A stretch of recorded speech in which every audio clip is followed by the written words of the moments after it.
En verdad que la discusión para mí se está poniendo muy entretenida porque son cuestiones que hemos conversado de alguna manera con Fabián y con Cristian desde hace mucho tiempo y que tiene que ver también con una relación que tenemos a una serie de referentes comunes y además el hecho de que los tres de alguna manera tenemos el francés como una segunda lengua de estudio filosófico. Entonces también eso es muy importante, digamos, ¿eh?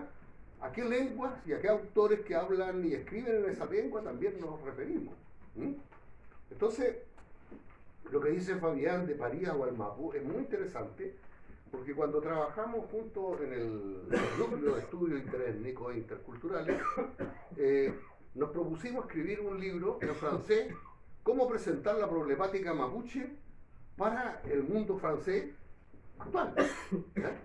Y tuvimos el apoyo, ¿cierto?, del filósofo Jean-Louis Deot, ¿cierto?, que era el director de la colección Esthétique de edición L'Harmattan.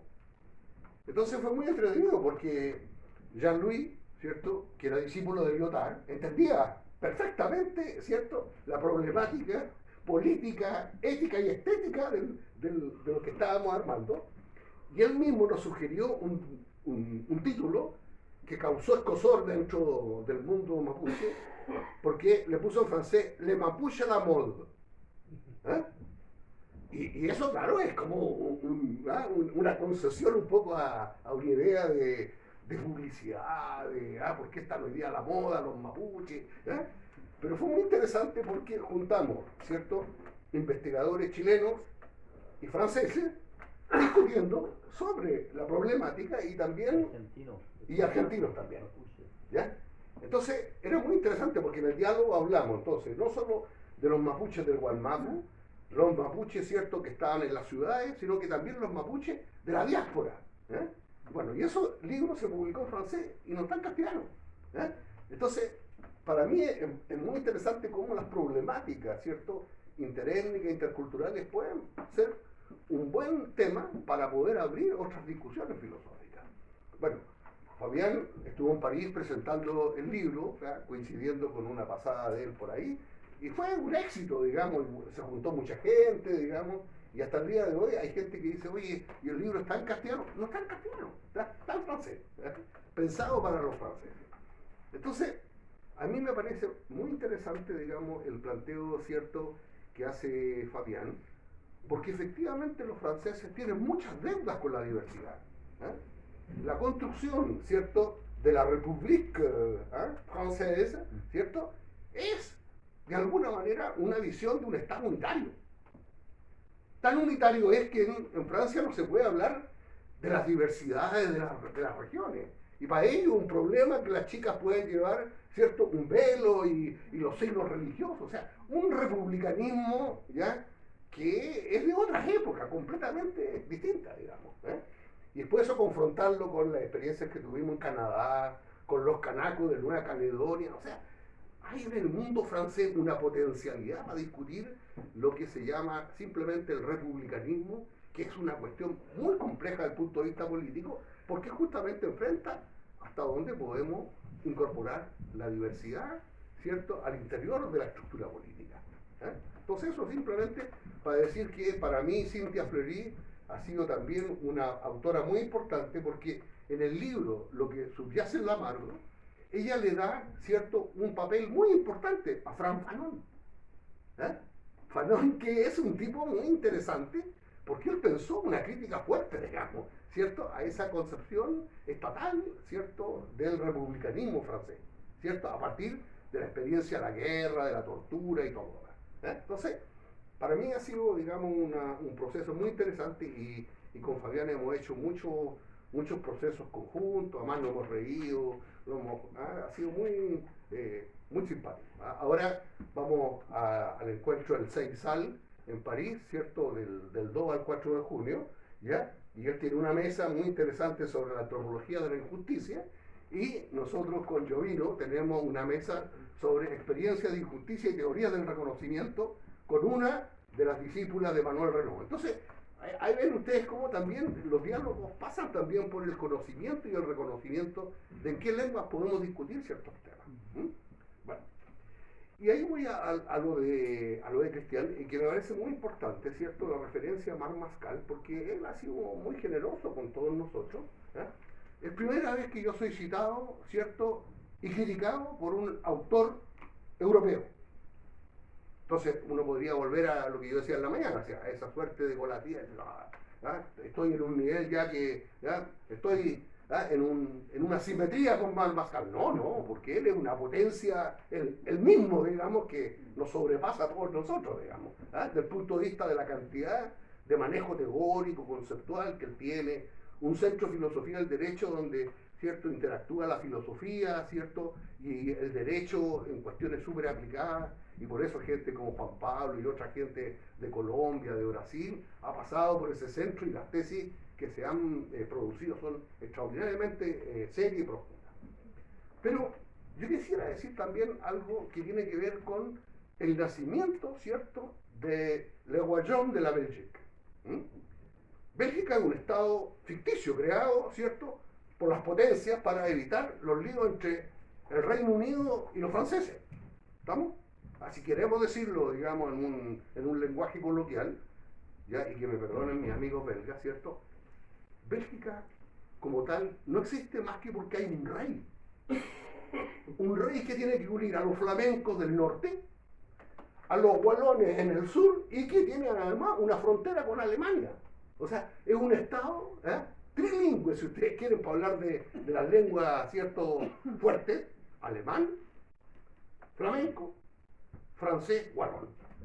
Entonces, el tema, ¿cierto?, de la simetría en Bélgica es un tema político de primer orden. ¿Cómo mantenemos la relación, ¿cierto?, cuando obviamente hoy día los flamencos tienen un poderío económico tal que ya, digamos, lo que es la Wallonie, ¿cierto?, no puede hacerle el peso, digamos. ¿Estamos? Entonces, la inestabilidad en Bélgica es un tema muy, muy complejo. A veces han tenido tales problemas que el primer ministro ha renunciado, pero Bélgica sigue existiendo.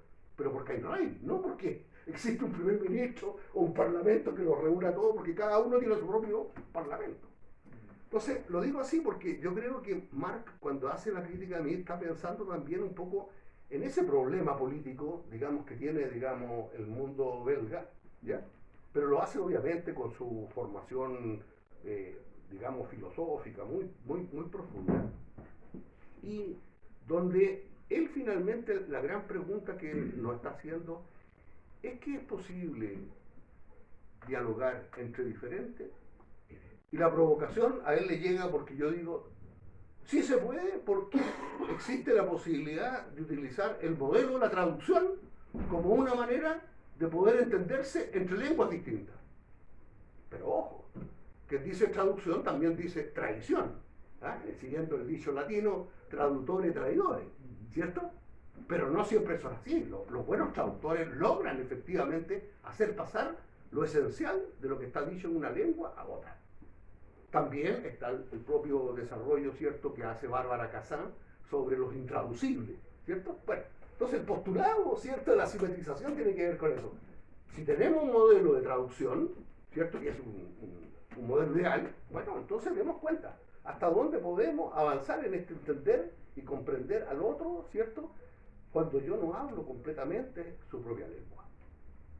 Panikkar, que también es un autor muy importante para entender a Raúl Forné, ¿cierto?, él finalmente encuentra la solución diciendo, es que en realidad la traducción no sirve como tal, sino que tenemos que apelar a la cotraducción. En el fondo, el entendimiento es un diálogo de cotraductores. Y yo les cuento una anécdota también que fue para mí muy decisiva para entender este tema. Me tocó asistir a una experiencia extraordinaria en Madrid una vez, que fue a visitar a mi amigo Silvio López, que estaba ahí haciendo un sabático. Él me había acogido porque me había invitado a un congreso, y Enrique Dussel se enteró que estábamos ahí y dijo, yo quiero ir a conversar con Silvio López porque hay cosas que no me gustan de tu teoría, ¿cierto?, del ecocomunitarismo. Entonces almorzamos y los dos maestros se pusieron a conversar entre ellos. hasta dónde se pueden entender ciertamente ideas de la simetría. Y al final, lo que yo escuché de Enrique Dussel fue impresionante. Él dice que finalmente, para poder entenderse uno con otro en una clave crítica, es simplemente, ¿cierto?, una posibilidad que tienen los críticos de cada cultura. Pero a mí eso me pareció tremendamente elitista. ¿Por qué en las culturas tienen que haber unos críticos que van de alguna manera a representar, ¿cierto?, a todos los demás? Porque volvemos al tema de la crítica de la representación, ¿cierto?, de lo que es la democracia, ¿cierto?, que nosotros hemos conocido. Entonces, todos esos temas, un poco con esas anécdotas y todo eso, me lleva a decir que, bueno, que Cristian lo ha entendido muy bien, porque Cristian tiene además ahí, ¿cierto?, como dice la escritura, ¿cierto?, a dos señores a quien tiene que de alguna manera responder, digamos.